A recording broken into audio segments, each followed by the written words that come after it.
আসসালামু আলাইকুম। আশা করি আপনারা সবাই অনেক ভালো আছেন। আজকের ভিডিওতে আমি পেন্সিল স্কেচ নিয়ে এমন কিছু তথ্য দিব, যেগুলো হয়তো আপনি অনেকদিন ধরেই স্কেচ করছেন, কিন্তু আপনার অজানা। এই ভিডিওটি আমার ৪ বছর আগের করা। সুতরাং আমি নির্দিষ্ট কোনো ড্রয়িং, কোনো অবজেক্ট কিংবা কোনো সাবজেক্ট নিয়ে কথা বলবো না। আজকের আলোচনা হবে পেন্সিল স্কেচের ভাষা, কেন পেন্সিল স্কেচ আমাদের অনেক সময় প্রাণহীন লাগে, আর কিভাবে একটি সাধারণ স্কেচ শক্তিশালী হয়ে ওঠে। আপনি যদি বিগিনার হন বা অনেকদিন ধরে স্কেচ করছেন কিন্তু মনে হচ্ছে কিছু একটা মিসিং আছে, তাহলে আজকের এই ভিডিওটি আপনার জন্য একটি ম্যাজিক হতে যাচ্ছে। আমরা অনেকেই ভাবি পেন্সিল স্কেচ মানেই শুধু সাদা কালো ছবি, কিন্তু বাস্তবে পেন্সিল স্কেচ হলো আলো ছায়ার ভাষা এবং সবচেয়ে বড় হচ্ছে ধৈর্যের পরীক্ষা। পেন্সিল স্কেচে রং নেই, তাই এখানে কিন্তু ভুল লুকানোর কোনো সুযোগও নেই। আপনি যতটুকু বোঝেন, পেন্সিল স্কেচ কিন্তু ঠিক ততটুকুই দেখায়। আর এই কারণেই পেন্সিল স্কেচ একজন আর্টিস্টের বেসিক একটা শক্তি তৈরি করে। আপনি হয়তো অনেক সময় দেখেছেন যে পেন্সিল স্কেচটা খুব ফ্ল্যাট লাগছে, মনে হচ্ছে লাইন ঠিক আছে, শেপ ঠিক আছে, কিন্তু স্কেচটা প্রাণহীন।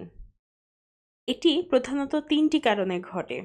আলো কোথা থেকে আসছে আমরা সেটা পরিষ্কার বুঝি না, ডার্ক লাইটের রেঞ্জ খুব কম হয়, আর সব জায়গায় একই রকম প্রেসার দিয়ে ছবি আঁকা।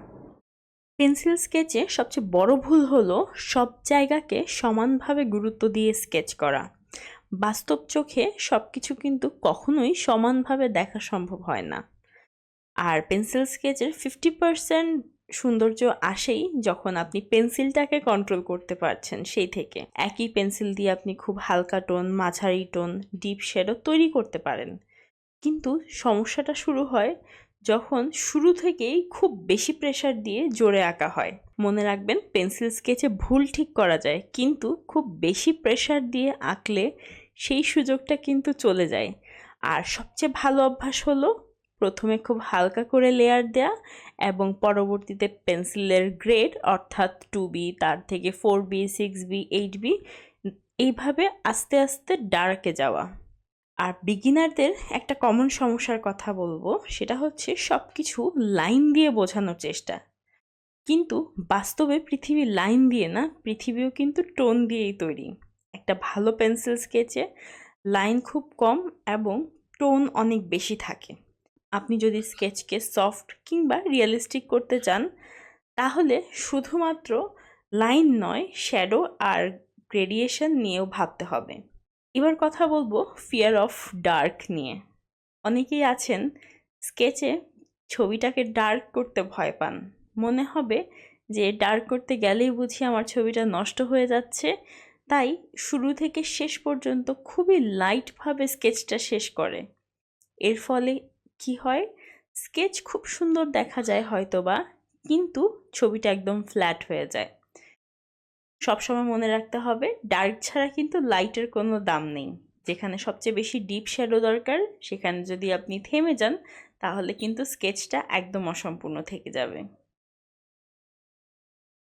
অনেকেই আমাকে জিজ্ঞাসা করেন, আপু, স্কেচ ভালো করতে কত সময় লাগে, অথবা একটা রিয়েলিস্টিক স্কেচ করতে কত সময় লাগে? এটার উত্তরটা আসলে খুব সিম্পল।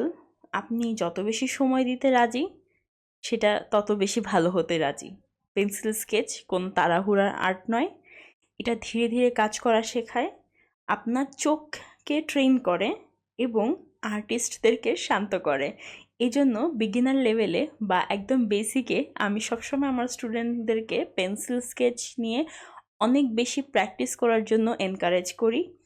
যেই মানুষ স্কেচে ধৈর্য ধরতে পারে, সে কিন্তু অন্য সব মিডিয়াতে ভালো করতে পারে, এটা আমি সবসময় বিশ্বাস করি। নিয়মিত প্র্যাকটিস করা পেন্সিল স্কেচটা, এটা বলতে আসলে আমরা কি বুঝি? প্রতিদিন ৫ ঘন্টা করে প্র্যাকটিস করা আর মাসে ২ দিন স্কেচ করা, দুইটা কিন্তু এক জিনিস না। রেগুলার প্র্যাকটিস মানে প্রতিদিন অল্প সময় কিন্তু মনোযোগ দিয়ে। এখন আমি একদিন ৫ ঘন্টা প্র্যাকটিস করলাম, এরপর ২০ দিন ছবি আঁকলাম না, এটার চেয়ে অনেক বেশি ভালো হচ্ছে আপনি প্রতিদিন 10 মিনিট করে স্কেচ করেন, কিন্তু 1 মাসে 30 দিনে চেষ্টা করেন এই হ্যাবিটটা একটা রুটিন হিসেবে রাখার জন্য।